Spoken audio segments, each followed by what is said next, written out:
sideline. Hamilton keeps it. Touchdown.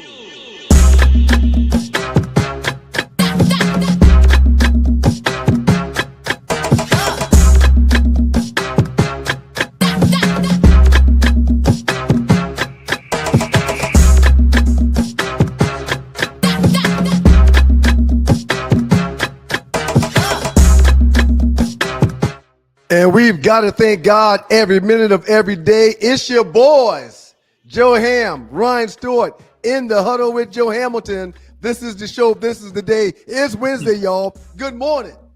And before we get started, as always, man, we got to thank God every minute of every day. Hammy, how you doing today, man? Outstanding. Let me give a shout out to Jesus. Let me get a quick shout out. We should do that every second of every day. But just thank you, Lord. Yeah. I'm happy, man. I'm ready to chop it up, Stu. I've been looking forward to this day, man, the entire week. I always look forward to hearing from you, no doubt about it. You're my friend, my brother. But this week, I'm just fired up. As of last week, I was fired up. But I was just thinking, Stu. Yep. Boy, it's hard to play quarterback, brother. Yeah, I said, Joe Ham, did you play this position that's so iconic? Did you play this position that, they look to immediately as far as wins and losses? Yeah. Do you play this position that scrutiny comes when you are asleep? Scrutiny comes when you are winning. Right. Scrutiny comes no matter what. Right. And that you're never in private. You could have a 120 quarterback rating and you still getting scrutinized. Somebody's still saying he didn't do this or he should have done that. I mean, the quarterback position is under a microscope 24/7. And all of a sudden, because of the quarterback position, you got to scratch your head when a particular team is going to go out and sign, not think about, not talk to, or not inquire about, but sign a 45-year-old quarterback. Hey, come on now. Okay, what are we into? So shout out to the quarterbacks out there. It's a difficult position, and I pat myself on the back a little bit, Stu, to know when I see bullets flying at these quarterbacks' feet. When I see blitzes come in and diagnosing coverages, when I see all those things, I'm like, man, it ain't to all be all, but it's a very, very important position in all of sports. In the huddle with Joe Hamilton, I'm your boy, One Live Stu, Ryan Stewart. A couple of quick reminders before we get started. Tomorrow morning at 7 o'clock, just like every Monday and Thursday morning at 7 o'clock on YouTube, the Stewart Media and Entertainment platform has a show called The Two Live Stews Experience. It's myself, my brother Doug. Y'all pull up and join us, man. We'll be getting it on tomorrow morning. It should be very, very good. And today, like we do every Wednesday, in the huddle with Joe Ham, we tend to start the show at 12 o'clock. If we can't do it at 12 for some of various reasons, we'll push that thing back to 8 or 9 to get the late night action in. I like the late night action because I'm somewhat of a night hawk. I'm up late. The only bad thing about that is there tends to be games that I want to see on. So we'd like to try to get it in at 12. But today's show, we're filled with tons of college football news because the college football playoffs have made some decisions. We'll talk about that. Last week when we did the show, we talked about how things would go, but the final poll is out now. The bracket is set. We'll get into that. Coach Signetti in Indiana is doing some amazing things. I'm going to mention that. He's only been in Indiana 2 years, and I did a little research earlier, Joe, about who is this man? Where did this man come from? What was this man doing before 2023 when he came up and before the last 2.5 years when he took over? How did he change the program? So we'll talk about Indiana and what they've got going on. We'll also talk about a few teams that have some gripes. BYU, Texas thinks they should be in. Notre Dame is fussing and crying and kicking like a child. We'll talk about them. We'll talk about the whole process when it comes to determining the final 12 teams. We'll mention the Heisman opportunities that's going to 4 guys that's been invited. I'm very excited about talking about that because Joe Ham was one of the few guys that in the course of their college careers get the opportunity to say, I was up for a Heisman. He was actually the runner-up in 1999 to Ron Dane, so I'm sure he's got some choice thoughts on that. We got a whole bunch of great stuff to get into, man. And I'm going to jump off script real quick, Coach. Yes. I like to talk about that. You want to call it audible? I'm gonna call it audible, but before I call it audible, on In the Huddle with Joe Hamilton, he should be calling all the audibles, but I'm gonna throw a few out there real quick. In that open that we watch every week prior to the show starting, it just dawned on me. What year was that game, Joe? 98? 99? What year was that game? Any idea? 98. When I jumped in the end zone? Yes. That was 98 against Boston College. Yes, sir. Joe, if I'm not mistaken, during that play, did you have a decision to make, either get rid of that ball and pitch it down the line to your running back, or keep that ball and turn it up, which is what you did, and score? Did you have a run pitch option back in 1998, Joe Hamilton? Are you joking me, Stuart? Yes, I did. You remember I grew up watching Tony Rice and Jamel Holloway, and Coach Ralph Friedgen implemented all types of option in our game plan. So, yes, it was a speed left option. Take it, you run down the line, you're able to pitch it to the running back or turn it up. And at that point, when you smell the end zone, I told those guys, I've always told my pitch guys, hey, listen, I'll give you a little bit of candy according to how you're doing. Are you doing well? Are you practicing well? Right. Because sometimes when you come out on a rollout or a fake bootleg, it's both so of them might be open. Yes. Both of them might be open. Or you can just run it in. I remember my great friend Ed Wilder and Curtis Holloman. Curtis Holloman is a great friend of yours. Yes. Curtis Holloman caught my only touchdown pass off of a sprint right option. And he was wide open in the flats, but I was wide open as well. And when you were wide open as a quarterback, you just jogging it. Yeah, because mistakes can happen from your hands. Bad things can happen when the ball's not in anybody's hands. I threw that ball to Kurt Holloman. I had all my candy. I didn't need it. I thought it would mean a little bit more to him than it meant to me, which all things meant to me as well to me as well. No question. I turned that up. I said, when you smell the end zone, that's why I'm always disappointed in somebody that gets knocked out of bounds at the 3 or the 2, or don't quite get in at the goal line. I'm like, man, when you smell that goal line, you should be able to run through a brick wall. Right. In the Huddle with your boy Joe Ham.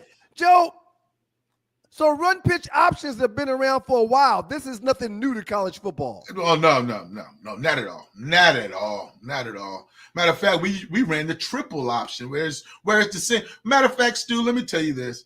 Everybody gives the credit for us running triple option or having run pitch options to Paul Johnson.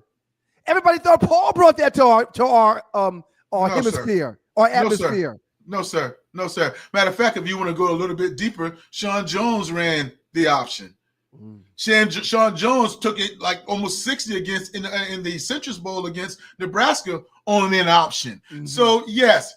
And Ryan, enlighten me right quick. What does RPO stand for? Run pass option. Run pass option. Still going on to this day, brother. In the Huddle with your boy Joe Ham. I'm one live Stu, Ryan Stewart. We're gonna jump into things, man. I saw one of the worst quarterback outings that a quarterback could ever have when Philadelphia played their last ball game. I'm a Jalen Hurts fan. Full disclosure to the people watching and listening to In the Huddle with Joe Ham. I am a member of Omega Psi Phi. That is a fraternity that I joined through the Delta Kappa chapter of Omega Psi Phi at Georgia Tech. Jalen Hurts, too, is a member of Omega Psi Phi. So him being a frat brother will tend to make me say, when I'm analyzing or talking about him while doing my job, give him a little leeway. If he had a bad game, downplay it. Don't beat him across the head. He's a Super Bowl winner. He's a Super Bowl MVP. He's outplayed the great Patrick Mahomes in 2 Super Bowls, in my honest opinion. I think he's one of the greatest quarterbacks that the game has today. Yes. That being said, I don't think I've ever seen a quarterback have a worse game than he did in his last outing. Joe Ham, talk to me. What in the hell took place with Jalen Hurts in that last ball game? He's pressing, or he pressed in that game. And it's okay for you and I to talk about one game. See, when we bash a quarterback, or like I'm about to bash Jalen Hurts, I'm very glad. It doesn't matter that he's a Super Bowl champion. It doesn't matter that he outplayed Patrick Mahomes, which I do agree with you in what you said. What have you done for me lately? We're talking about this past Monday night outing. That's what we're doing, right? So that's what we're going to stand in. It was poor. It was poor. And I'm going to take 2 interceptions, and I'm not going to put it on his shoulders. That one across the middle, A.J. Brown, I've paid you a lot of money, 30+ million. You have to come down with that. All right? So that one with Devontae Smith fell down in the second quarter, I'm not going to put that all on Jalen. It's things that, execution goes to the players as well.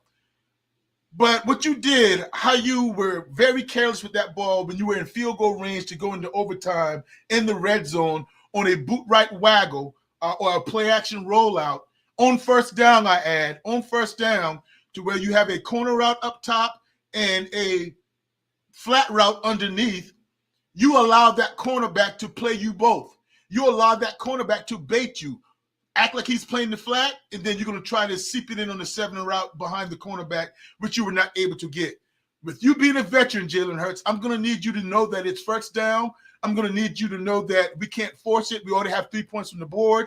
Hit that guy in the flat or throw that ball away. Or take the sack. That's what you have to do. Live to fight another day. Live to fight another day, which is a great day because you have 2 more downs, second and third down, and you already have that field goal in the bag. The first interception in the second quarter, how many times have you seen a zone blitz, Jalen Hurts? They're going to bring some blitz off the edge, and then the interior D-tackle, he's going to drop in the hot zone, and that's why you get a defensive tackle intercepting the ball. So he didn't play well at all. And when you're going to have, Stu, a 100-yard rusher and a 100-yard receiver in A.J. Brown, you should win that game. No question. When the defense played lights out like they played, you should win that game. What's the ultimate equalizer in football? Turnovers. Turnovers. And Jalen Hurts, if you're going to have 7 turnovers total in your 3-game losing streak, I think that's going to have to be pointed back at you, Jalen. The last 3 games, and including Monday night, it's going to have to be on your shoulders. You can say about the creativity in the offense. You can say about, a lot of complaining. Some of this, and you know this, Jalen, lies at the feet of the QB. And you're going to have to own it. Let's dig a little deeper in the huddle with your boy Joe Ham. Before I throw out a few choice thoughts about Jalen and his performance.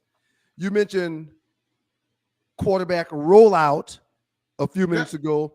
Yeah. You mentioned quarterback waggle a few minutes ago. What's the difference in a waggle and a rollout? Well, a waggle is when you're taking the ball from the center and you just sprinting out right away. You're dropping back 5 steps or you're dropping back 3 steps and you're rolling with no influence on the linebackers. You're just coming out and you're rolling to the right. And you're going to bring everybody from the left side to where your eyes are going. A waggle is where you're faking to the running back or a jet sweep before you roll out. So now you're giving a little bit of eye candy to that linebacker, to that safety, because you're giving it into the belly of somebody else. So that's what that play was. He faked, and then he came out on a waggle, a boot type action. So he has a few options. So when you do that, I don't think, and this is what I'm seeing, and I have the same coaching point for Lamar Jackson and Jalen Hurts at this point. All right. I think, Stu, and from my experience, what I went through at some points in my career in college, so to speak, because I heard so many things about being a running, the dual threat quarterback, I would try to prove that I'm a passer. I would try to always sit in that pocket and make a pocket read and, prove I can pass the ball as well. And then I put my legs on the back burner.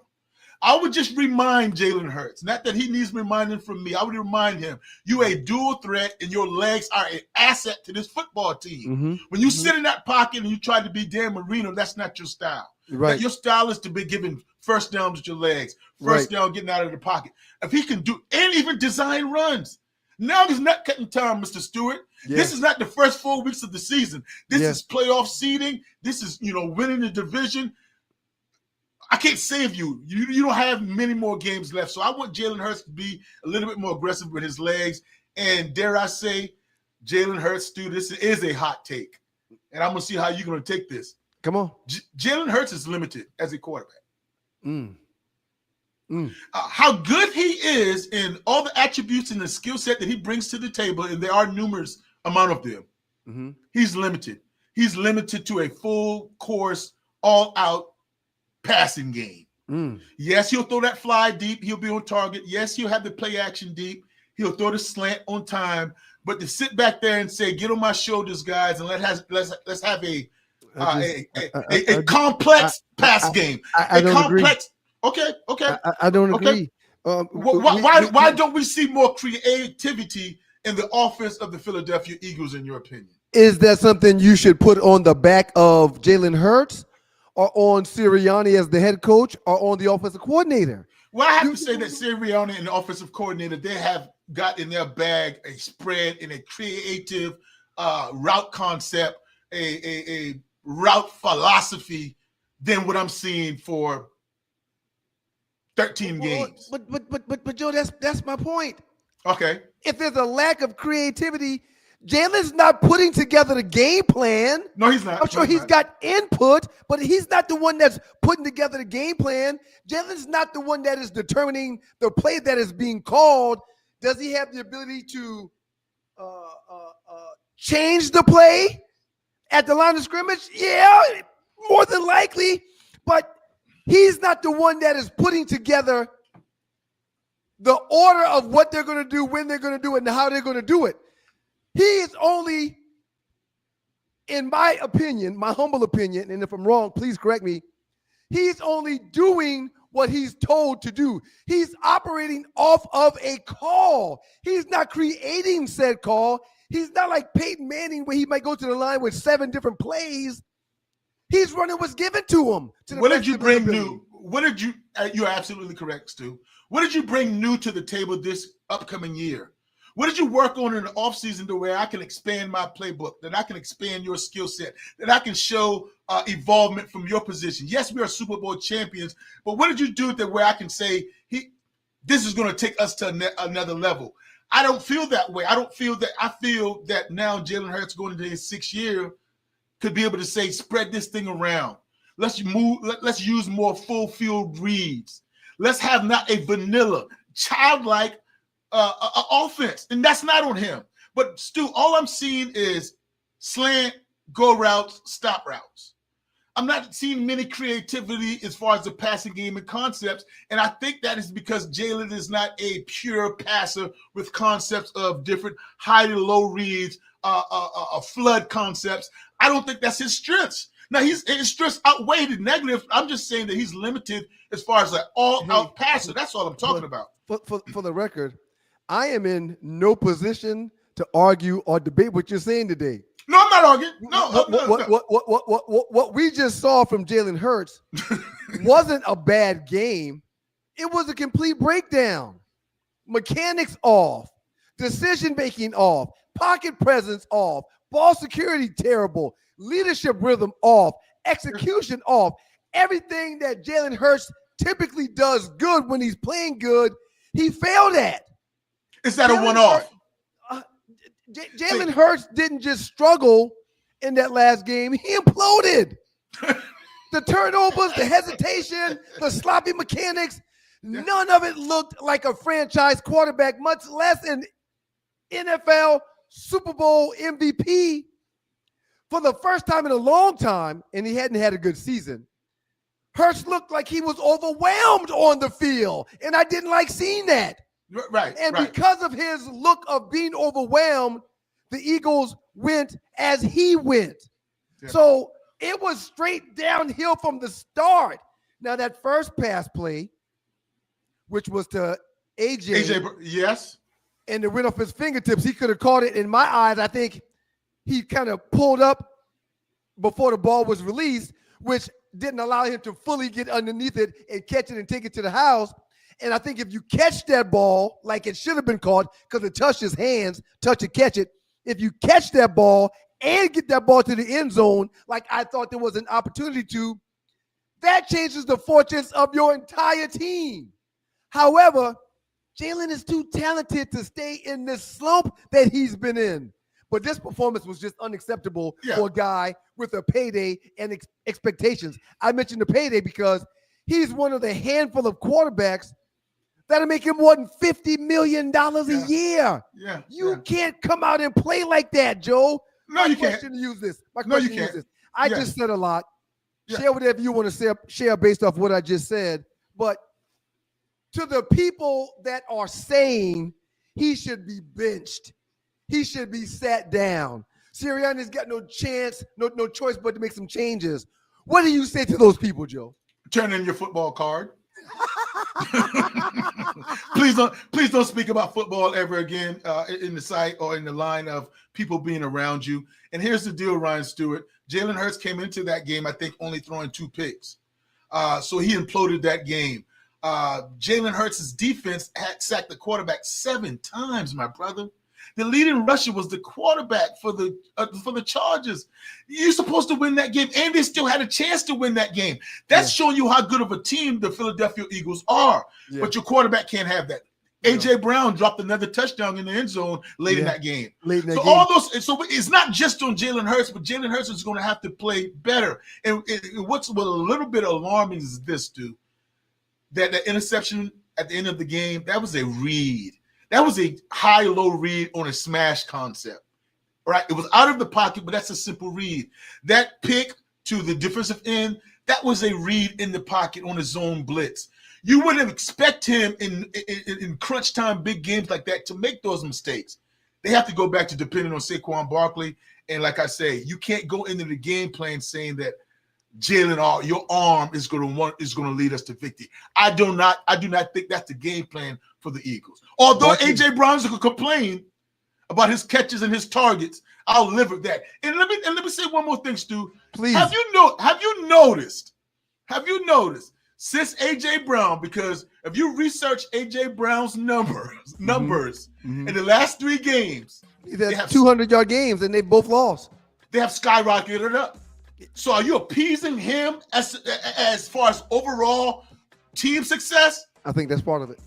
Ooh. I think that's part of it. I think they're going above and beyond to shut that locker room lawyer up. Yep. And you're going away from your identity. They're trying to force feed him the ball. Now, you just mentioned that Barkley had 100 yards. So did A.J. Brown. But I think that I am seeing the quarterback do all he can to make sure this guy gets more opportunities. Yeah. And that's not how things have been done in the past. Stu, I'm glad you said that. That reminded me. Barkley had over 100 yards on 15 carries. Right. Do you know how many times Jalen Hurts threw the ball? How many? 40. Damn. In a close game in which he turned the ball over 5 times. Right. Come on, bro. Right. Joe, before we get out of here and pay some bills real quick, give me your thoughts on one quarterback having 2 turnovers in one play. It wasn't intentional, Joe. It wasn't intentional, but he had 2 turnovers in one play. When it rains, it pours. Oh, my God. Am I having this type of a day? That's it. Right. Because he could have salvaged that if he had only picked that up. And because when he picked it up, he was trying to make something happen right away. It got hit back out. That's the type. Now, resilience. This is Jalen Hurts. This is your frat brother that's going to come back in the next game. And even deeper than that, as bad as this game was, as you mentioned before, they still found themselves within striking distance at the end of that game to tie it or even win it possibly. As bad as he played, they weren't out of it. The question you have to ask yourself is, will you bet on the Eagles against the Rams right now? Will you bet against the Eagles against the Seahawks right now? Will you bet the Eagles against the Packers right now? That's the question. The answer is no, no, and no. In the huddle with your boy Joe Ham, I'm One Live Stu, Ryan Stewart. Stayed on that 10 minutes longer than I thought we would. But when we get back, I'm going to ask Joe Hamilton 2 questions. The first question I'm going to ask him so he can think about it right now. You're 50 already, right, Joe? No, I'm not. 2 years removed. Okay, 48. Okay. Yes, sir. As the 48-year-old that you are, could you suit up right now and play for somebody? That's the first question. And the second question is going to be, what in the hell is Philip Rivers thinking? It's your boy, One Live student, Ryan Stewart. He is the South Carolina and Georgia Hall of Famer himself, Joe Ham. This is In the Huddle with Joe Ham. After we pay these bills, when we get back, we'll jump into a little Philip Rivers talk. Y'all please keep it locked.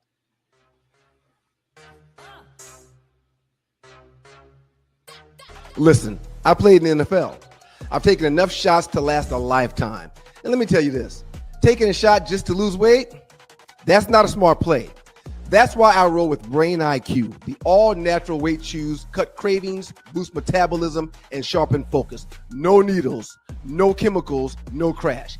Just results you can chew on. And Brain IQ is not just about weight chews. They've got a full lineup of all-natural products to keep your mind sharp, your body fueled, and your health on point. Skip the needles, choose natural. Order now. BrainIQHealth.com/REF/1LiveStew. Brain IQ Chews. Smart, natural, built for results.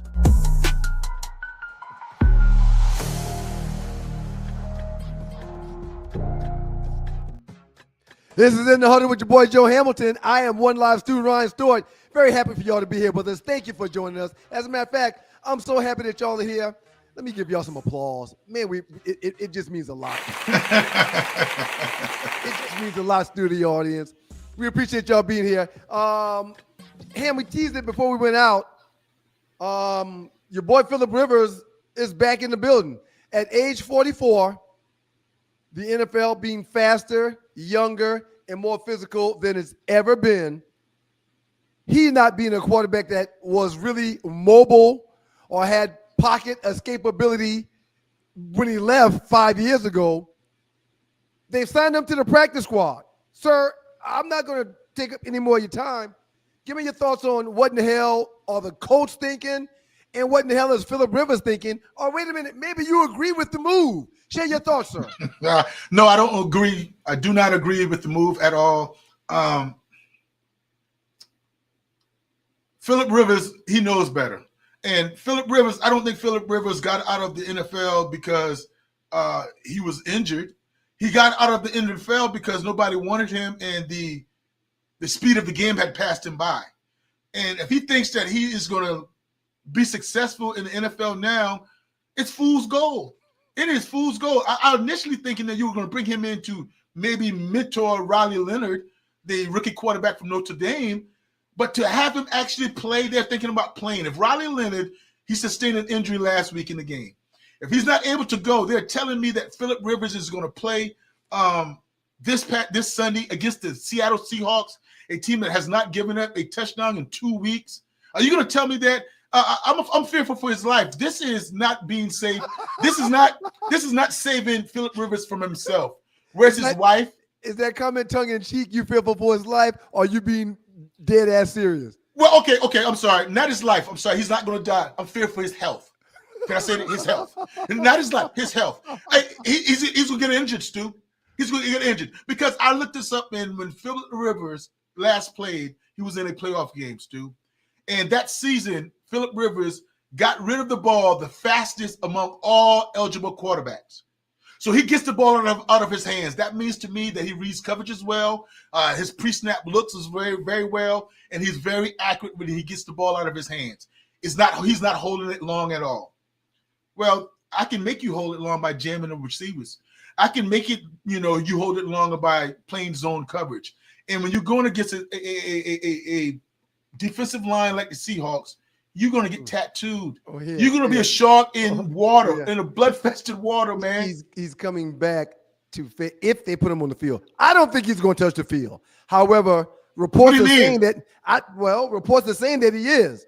Hopefully you're praying for Riley Leonard. That's the only thing you can be because he's going to be on the field, Stu. This is not – why else would you make this move? There's no PR here going on. He's 44. The NFL is faster, younger, and far more physical than it was the last time he played. Quarterbacks in today's game succeed with mobility, pocket escapability, arm strength, and having second reaction playmaking ability. All of those things, Philip Rivers has none of those traits anymore. At age 44, his arm strength has been diminished. His reaction time will be slower. His durability has to be a concern, and he will not be able to extend plays like today's quarterback needs to do in the National Football League. Go ahead, Joe, I'm listening. That was never his game as far as extending plays. There's only I think maybe three pros. Three pros that I can understand why you would think about this move, not make it, just think about it. Shane Steichen has been around the Los Angeles Chargers with Philip Rivers for at least 3 years prior to Philip Rivers going to the Indianapolis Colts. So they have a background.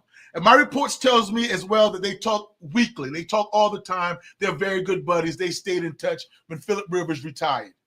Also, Philip Rivers coaches his son in high school, and his son, runs the exact same offense that Shane Steichen and the Indianapolis Colts are running now. That's what he implemented with his son. I'm not sure, Stu, if he's throwing and keeping his arm loose with his son. I know he's watching film. I know he's up to tune with the offense and the checks and that part about it. The playbook he's going to excel in. I'm only worried about him physically, not mentally at all. Physically, arm strength, like you alluded to, reaction time, like you alluded to, and what about the Achilles? You remember how the Achilles come in all of a sudden type move that he hadn't been rehabbing. It takes more than 1 week of practice in the NFL, which you're not running gases, you're not running sprints. You're not telling me that Philip Rivers had been lifting weights 4 times a week. You can't tell me, yes, he's been jogging with his son. Yes, he will have the team run gases after practice. And as a coach, I'm going to run this one with you guys. I'm still in shape. Yes, he's doing that. He's not in National Football League shape, Stu. Right. Because if you're going to tell me that, that's going to insult our intelligence about the game of football. There's no way he can succeed. But that shows you, I would laugh about the pool or the talent pool of quarterbacks out there that you have to go to Philip Rivers. Right. Yeah. I call Tom Brady before you call Philip Rivers. I mean, and I wouldn't even want to put Tom out there today. Look, man, Philip was a warrior when he played. Yes, he was. Bringing the dude back at 44 is just not the solution. I think it's a setback to the team. It's a setback to possibly Anthony Richardson, who we didn't even mention in the last 10 minutes. He's still on IR. He's still on IR on the roster, but it's a setback for him being in the room. Yep. The league's too fast. The AFC is too deep. The quarterback today all have the ability to do one thing that yesteryear's quarterbacks didn't do. Joe, they're all mobile. All of them. Joe, they can all move the pocket. They can all move the chains with their legs. They've got a strong arm, but the fact that they can get out of dodge when they need to, which is often when you've got the likes of Myles Garrett and J.J. Watt running 4.5s and 4.6s at 280 plus pounds. I just see this as disastrous. And disastrous. No. I laughed and I was being somewhat facetious when you mentioned possible death. No, you weren't trying to wish ill on him, and no, you were being somewhat tongue-in-cheek. But yes, you should be concerned. Why wouldn't you be concerned? There is no way that Philip Rivers, the last 5 years, doesn't have a dad bod. He has 10 kids. He has 10 kids, and he's a granddad now. So he spends a lot of time with his kids. And I'm not talking about what happens where they're going to take away from him working out. He could be working out like our good friend Des White every day. He got 10 goddamn kids. He's got 10 kids. His dog. He's older than his head coach. He's older than his quarterback coach, and his daughter is older than Riley Leonard, the backup quarterback. His oldest daughter. So, and that's not to be saying if you can do that, but still, he hadn't been anything as far as reaction. Right. And remember now, this is the thing I'm grieving about with Phillip Rivers. The next time he falls to the ground as far as a hit would be 5 years removed. Ooh. On Sunday, if he plays, he would get tackled for the first time, hit hard in 5 years. And they say he's a high school coach right now. He ain't taking no blows from the kids on the high school No, he's field. not, man. He ain't running no gases. He ain't holding no dummies.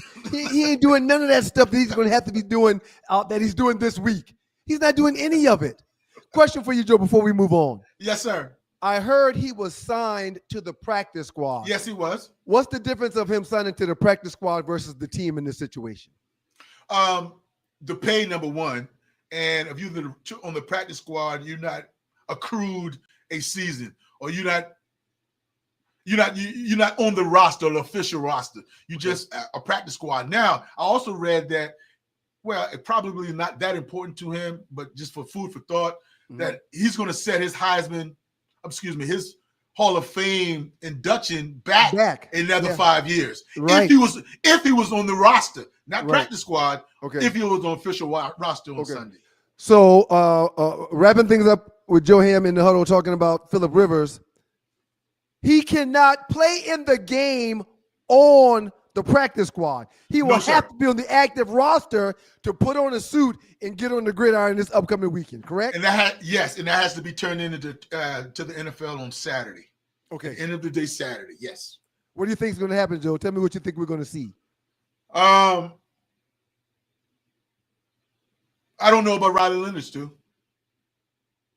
If Riley Leonard is healthy, it's going to be Riley Leonard, because they don't want to do this. It's going to be their last card they can play. They don't want to do this, but if Riley Leonard can't go, it's going to be Phillip Rivers. But I think regardless of the situation, smart heads, if they want Phillip Rivers to play, is that Riley Leonard is going to play and Phillip Rivers is going to be off of the practice squad because he's going to be the number 2 quarterback. You'll be backup. Wow. Yep. In the huddle with your boy Joe Ham, I'm one live student, Ryan Stewart. We're going to pay some bills here and come right back and jump into the world of college football. All I'm going to say is this. In our last show, someone that's on y'all's screen right now said that a blue blood would definitely be winning the college football playoffs this year. And someone else said that there's parity amongst the top 12. One guy said one thing and another guy between the two of us said something else. We'll get into that up next. I'll keep it locked in the huddle with your boy Joe Haynes. Receipts.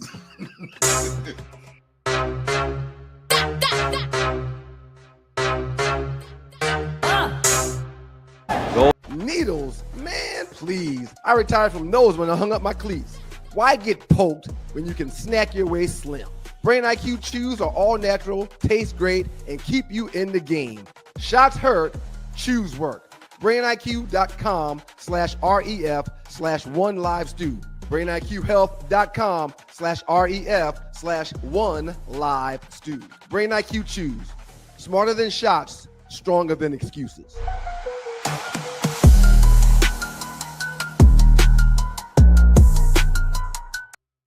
In the huddle with your boy Joe Ham, I am One Live Stew, Ryan Stewart. Do you drink coffee, Joe? Yes, I do. God almighty. I started a couple of months ago, man, and I got it bad. Yeah? I got it bad. Do you have to doctor it up a lot? Sugar, cream, and everything? No, I put a little bit of creamer in it, but I'm drinking it black, no sugar, but a little bit of creamer. So it's not black because of the creamer is inside of it, but no sugar. I don't pack a bunch of stuff in it. Ain't no vanilla this, but no, I ain't doing none of that. Just a touch of creamer. Don't feel bad for yourself, Stu. A lot of doctors would tell you that's healthy. Well, I'll be damned. Yep. Yes. You do your little research about it. Don't condemn yourself. You're okay, brother. Okay. Well, I'm glad you said that, man. Especially if you don't doctor it up too bad. Yes. No, I'm not pounding no sugar in it. I ain't got a bunch of sweetener in it. You know, a little bit of creamer, and we keep it pushing. But I really, really enjoy it, man. In the huddle with Joe Ham, I'm One Live Stu, Ryan Stewart. Quick reminder that tomorrow morning at 7:00, Doug and I will be doing another edition of a Two Live Stews experience. It will be a Given Thursday. Y'all please pull up, man. You can catch us on YouTube live at 7:00. If you can't catch it live, whenever time allows, you can go to the YouTube platform, pull up Stewart Media and Entertainment, and catch the Two Live Stews experience at your leisure when time allows. On our last show last week, Joe, you said that, in essence, you ished on the Indiana Hoosiers.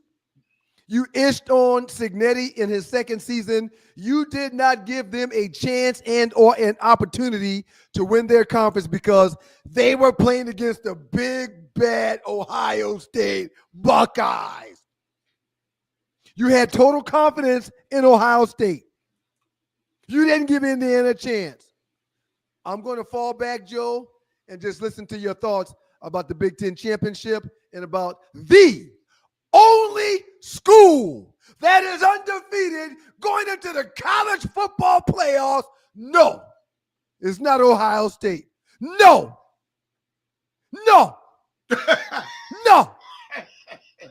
It's the Indiana Hoosiers. Joe, please share your thoughts about the Hoosiers and how they pulled it off last week. Shame on me, partner. Shame on me, Ryan Stewart. Shame on me for going that far. I'm talking about I was 100% confident. No, absolutely no confidence that Indiana was going to do what they did, even after I saw them dominate Oregon physically. I didn't believe it. I didn't think they had the skill set. I didn't think they had the Jimmies and Joes. But here it is. They stand and having a Heisman Trophy finalist in Fernando Mendoza. A top receiving core that is top-notch, O-line that's very, very physical. And I was just wrong. And I'm having to slowly but gradually change my thought on the college football championship now. Because I'm still not there that I think Indiana can win three games and hold up the trophy. I still think that it would be in the last 10 years the same old schools: Georgia, Alabama, Ohio State.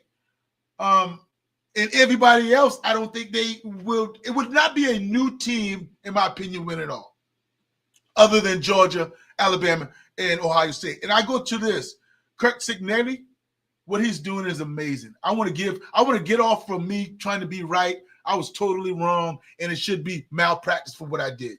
Nobody can go 100% like I went. I didn't go 97, 98. I went all in that there was no way. And to get dominated like Ohio State got dominated, they didn't win any parts of the game. They rattled Julian Singh, the quarterback. Defense was stout. Jeremiah Smith is going to do his Jeremiah Smith things, so you can't shut him down, the wide receiver for Ohio State. But I didn't see the mismatch that I thought. It was not a mismatch at all. And for Coach Cignetti to tell Penn State, don't even think about it. Right. I'm not interested in your job. I'm staying right here. To have the pride and the wherewithal to say, I'm going to build, or they're going to build a statue here for me in Indiana. Bob Knight who, so to speak. I love it. And he's going to get guys to what he's building to come to Indiana. I'm sure Indiana's not broke as far as NIL money. I'm sure you're going to have some people that's willing to cash out the money for them being in the college football playoff. Not just 1 year, 2 years. So he's developing something that now in a Big Ten championship. Shout out to Indiana and shout out to Coach Cignetti. Well done. Well done. In the huddle with your boy Joe Ham, I'm one live student, Ryan Stewart. What I tried to impress upon you last week is that the tides have changed, Joe. Mm-hmm.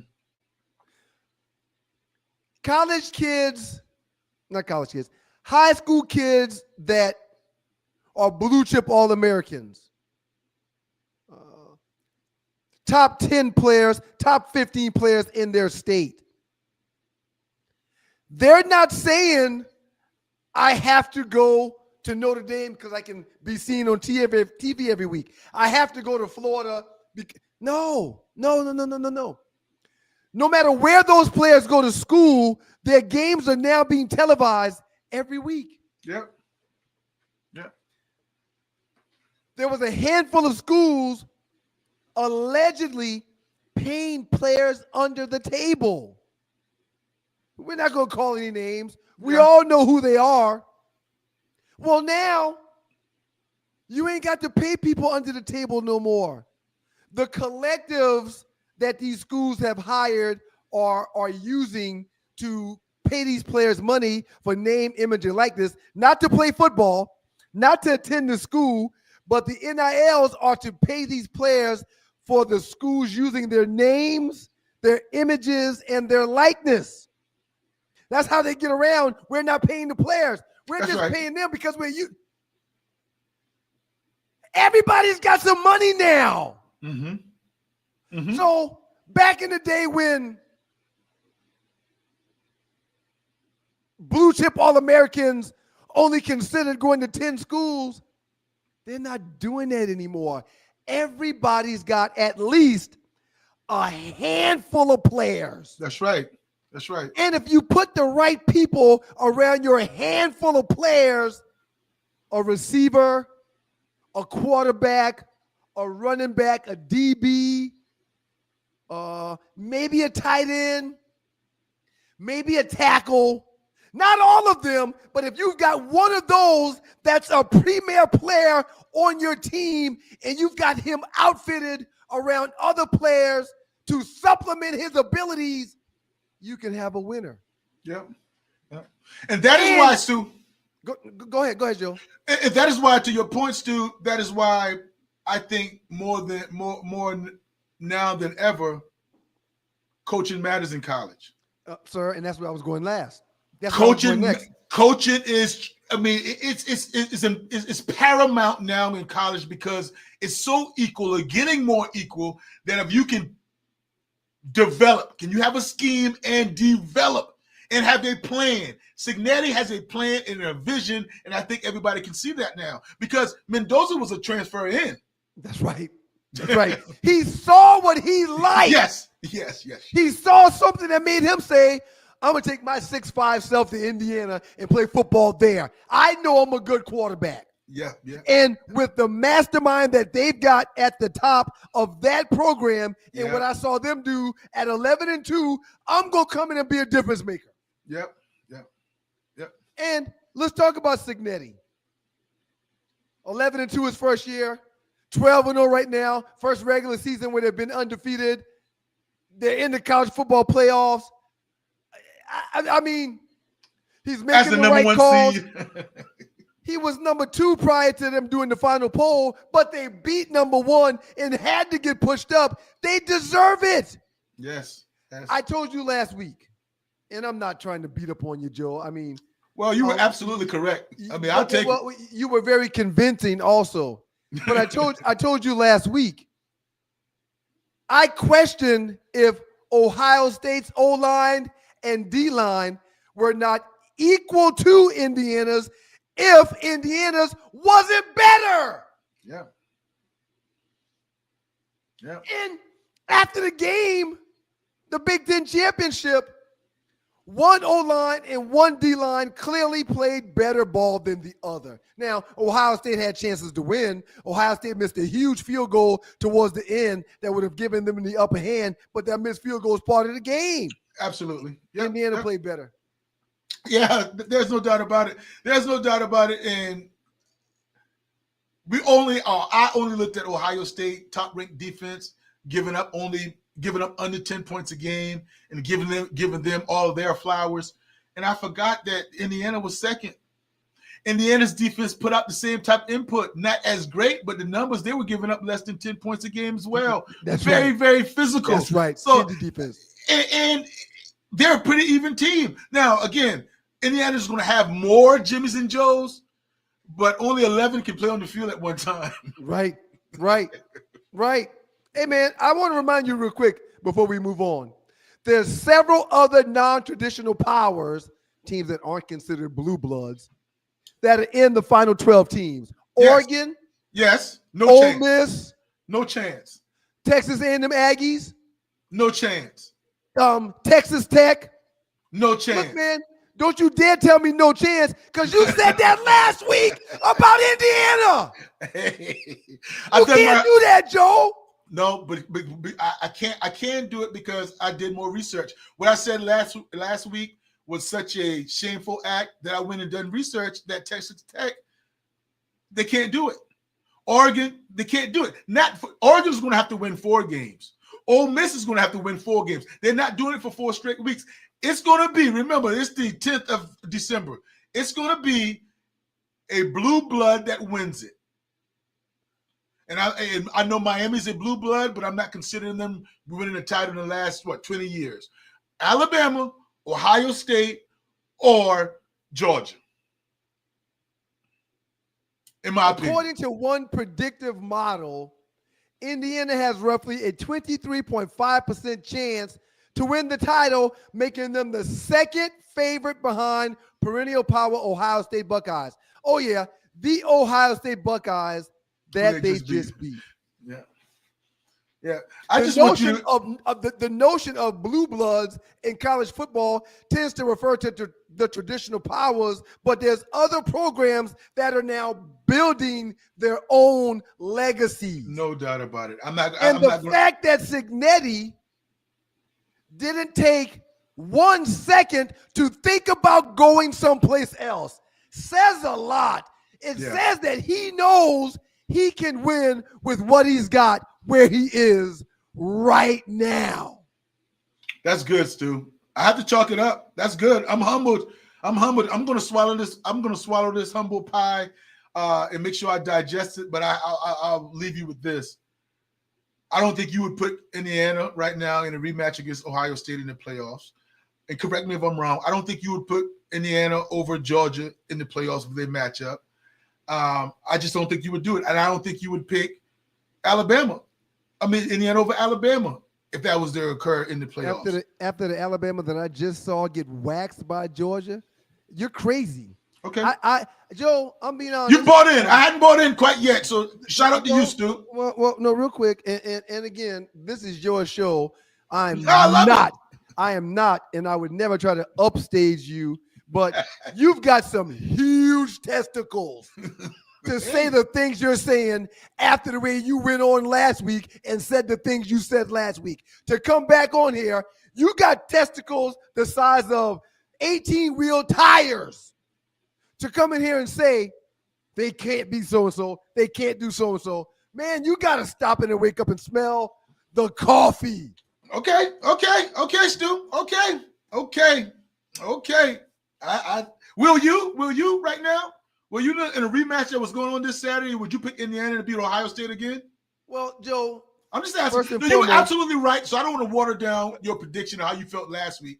And you were never saying that they didn't have a chance. I went overboard. First and foremost, beating a team 2 times in one season is very, very difficult. It's very, very difficult. So that adds to your thoughts of if they were to play them again, what would happen. But hell yeah. Okay. I'm the one that said if Lane Kiffin would have stayed, he probably could have made some damage and some headway with Ole Miss this year. Yeah, you're not wavering. I believe in Texas Tech's defense. I got a nephew, a mentee that plays out there. I followed them and watched them this year. I keep up with their numbers. Their defense can travel, and they got one of the best in the country. They got more money than a lot of people do to pay their defense in Texas Tech. Texas got that oil money. I said that last week. I'm a firm believer that Oregon has the ability with the players and what Phil Knight is doing up there. I believe in the program. They've got some of the best facilities. These kids today put a lot of weight behind these uniforms and helmets and the different pairings that they get. No, they got 200 different pairings of uniforms at Oregon. They got players that like that. They got one of the best locker rooms that's got a barbershop in it for their kids. They got everything in a building that they need. Why wouldn't they have superior talent like Ohio State? We don't have long. We'll see. In the other with your boy Joe Ham, I'm One Live Stu, Ryan Stewart. Shout out to you, Stu. You were right, man. Well, I just, the scales aren't balanced equally yet, but it's no longer lopsided like this. No. It's much closer to this now because everybody's got a collective. Everybody's getting top tier talent. We talked about it last week ad nauseum. Jared Curtis committed to the University of Georgia. Jared Curtis has flipped himself, and he's going to be the number one quarterback in the country is not going to a perennial, well-known blue blood. he's staying home and playing for Vandy. Oh, yeah. And this year, without his services, Vandy was one of the schools that probably should have been considered to be one of the final 12 after the year it had. That's right. That's right. That's right. Oh, no. You want to just thumb your nose at the Vandys and the Indianas and the Ole Misses of the world? Okay. You do that, Joe. I'll be tuned, man. I'll stay tuned. I'll stay tuned. I'll stay tuned. In the huddle with your boy, One Live Stu. This is Joe Hamilton, and you are in the huddle with Joe. Before we get up out of here, man, a lot of good stuff that we didn't even get anywhere near today. Talk to me about your Heisman Trophy candidates that's going to be going to New York. Or is it in New York this year? Where's it at this year? Yeah, it's still in New York. Yes, okay. It's still in New York. Talk to me about that, Joe. Tell me what you think. Tell me who you like. Is it Mendoza's trophy to lose? Give me your thoughts on who's going to win this Heisman. And that's right around the corner, isn't it, Joe? Yeah, it's this Saturday, Stu, and it's going to be a tight race. How do you separate these guys? How do you separate them? I don't know how you do it. Now, those two guys went head-to-head last week in Mendoza and Julian Sain from Ohio State. So immediately I would put Mendoza ahead of him. But the numbers with the three quarterbacks. Pavia from Vanderbilt, he's another quarterback that's added in there. Diego Pavia. I like his style. I like his creativity. I like the way he makes plays, extend plays, off of platform plays. He's exciting, engaging. I think the best player that's in New York or will be in New York this weekend is Jeremiah Love, the running back for Notre Dame, but his stats will not add up to that. So with the numbers these guys put up in the head-to-head with Julian Sain, I would think it's Mendoza, the quarterback for Indiana's job, or his trophy to lose. And I put it to you like this. My wife did show me some research and she thought about it. Mendoza from Indiana, man, hadn't really played a fourth quarter yet. I think he played the fourth quarter one time. So you can't always look at stats when you're talking about the overall Heisman Trophy and comparing the amount of TDs and total TDs and passing yards. That doesn't always tell the story because some of these quarterbacks and some of these players, they don't even play the fourth quarter. They don't have the ability to pad their stats. But like I've said every year when we talk about the Heisman, Stu, the honor is in being invited. The honor is in fellowshipping with the other Heisman Trophy winners that's going to be there, going to Rockefeller and seeing the trees and all those things, hanging out in New York. That's the honor of being at the ceremony. No doubt about it. I was going to ask before we get out of here, and I do think Mendoza will win, and I just think he's had too impressive of a season and coming off of last week's big win, which a big part of that win was all him. He was putting that ball in the breadbasket last week, under pressure, taking hits, took a hit early that I thought he wasn't going to come back from. Yes. Went out for a play or two, came right back in and picked up right where he left off.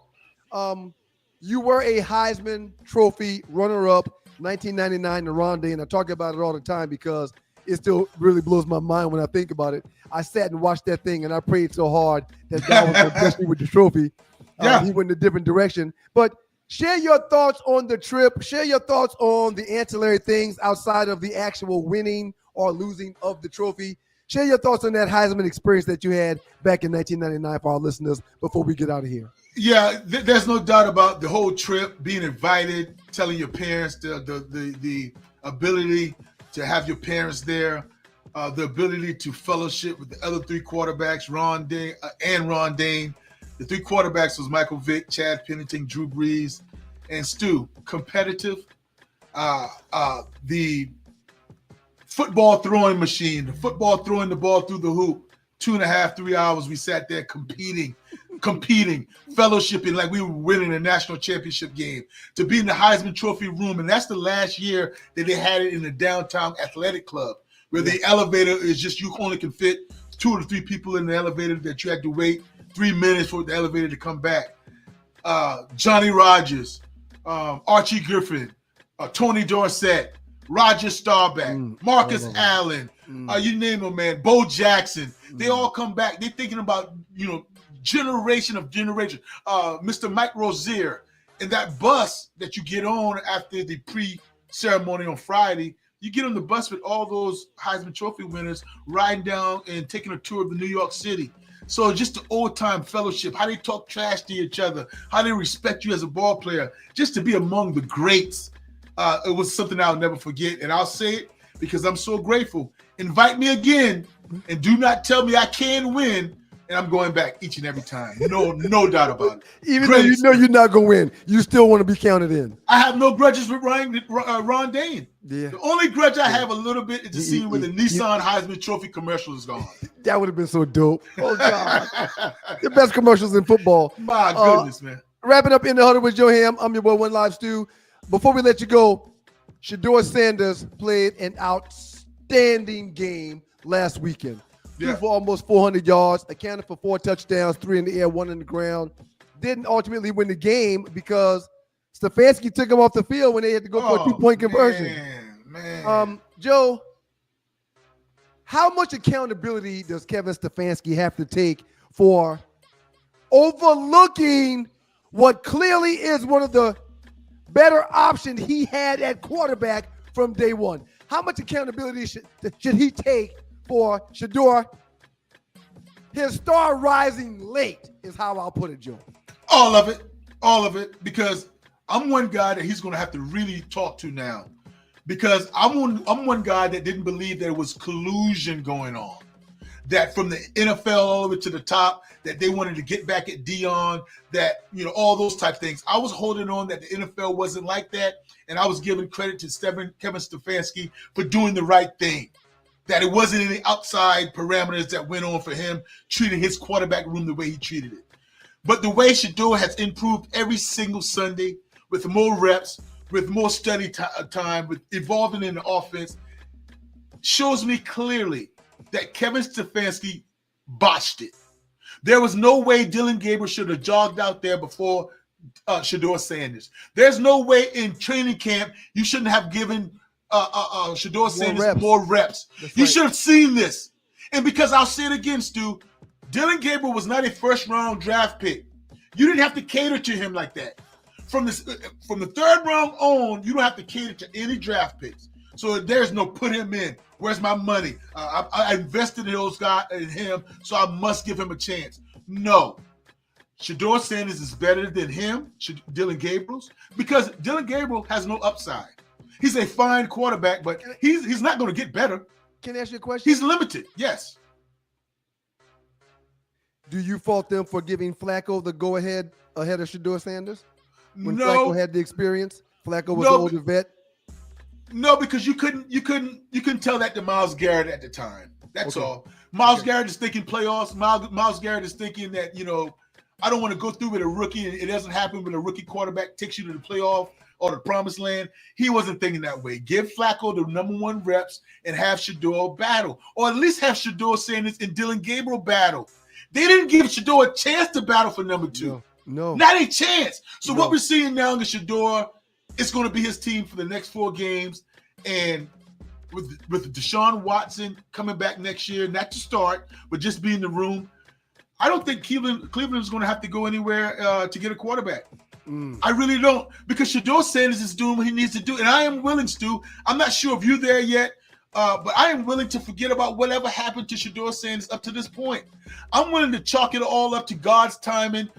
Everything happens for a reason. Now we know what we know. Let's move forward knowing what we know now. Forget about everything that's happened to this point. Here's where we are, and this is what we're going to do. Let's go. And because I firmly believe that he has that locker room. You hear Myles Garrett and Jerry Jeudy, and even Kevin Stefanski now is talking about Shedeur in a positive way. And he's been named the starter for the remainder of the year. It's not a week-to-week situation no more. It's his job all the way through for the rest of the season. All the way through for the rest of the season, and shout out to him. I'm going to ask you this, Stu, right before we leave, because you and I are friends, and this is how things go as far as keeping score. In vacation and on the islands in about 15 to 20 years, if Shedeur Sanders and Cam Ward doesn't play each other again, right? Just hypothetically say they don't play each other again. Who's going to have the bragging rights? Is it Cam Ward because he won the game talking to Shedeur on this island, or Shedeur is going to come back at Cam Ward and talk about the numbers, close to 400 yards total, 4 total touchdowns, but I lost. Who's going to have the bragging rights, Stu? Joe, this is the shit I love right here. This is great. And the only reason why I'm mad at you is because you didn't bring it up about earlier. this right before the show. Because I would have loved to do a little bit of digging. Off the cuff, I'll answer your question like this. Great question. This is fun. Winning and losing in the National Football League is a team metric. There were things that the coaches could have done better.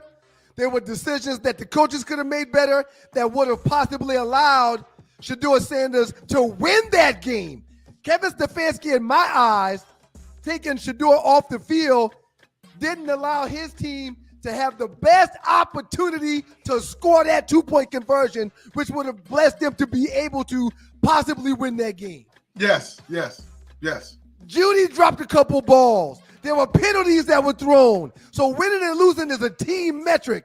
At the end of the day, if you say who played better, you got to look at the numbers. You got to go to the stats and look at the numbers.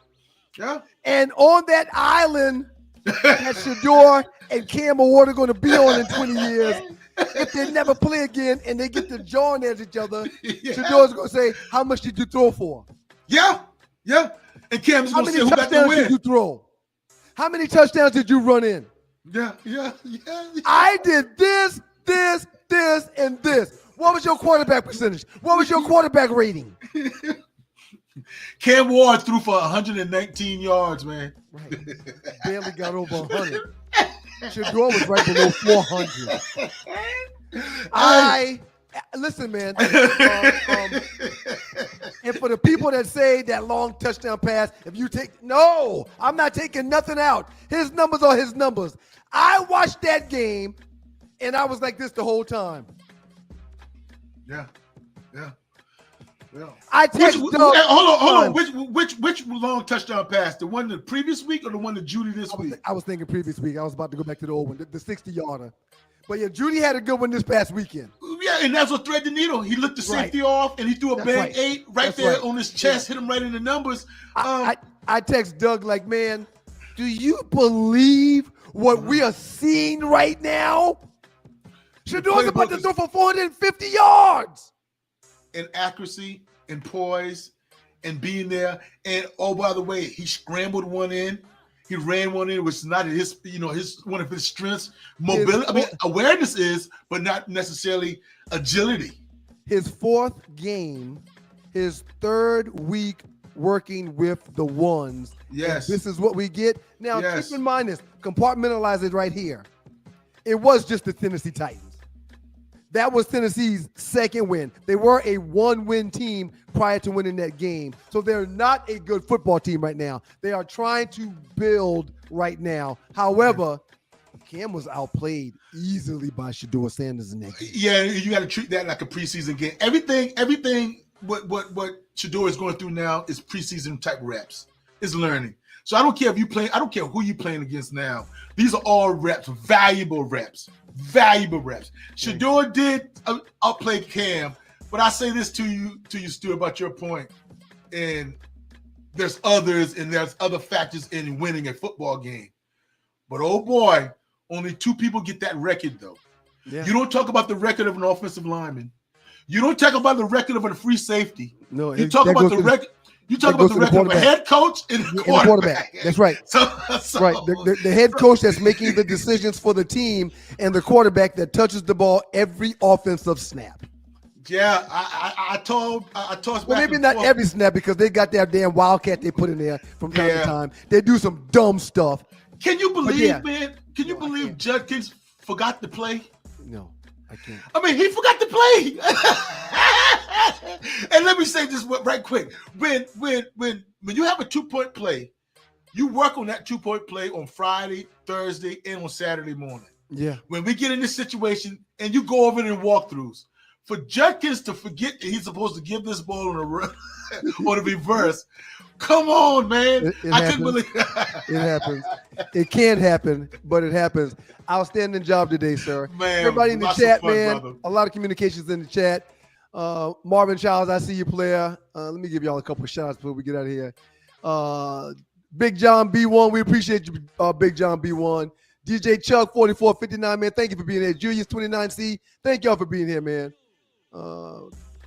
Julius 29C says, hey, Joe, did the coach call you for the workout as well? No. You got some history with the Indianapolis Colts. They didn't call you, Joe?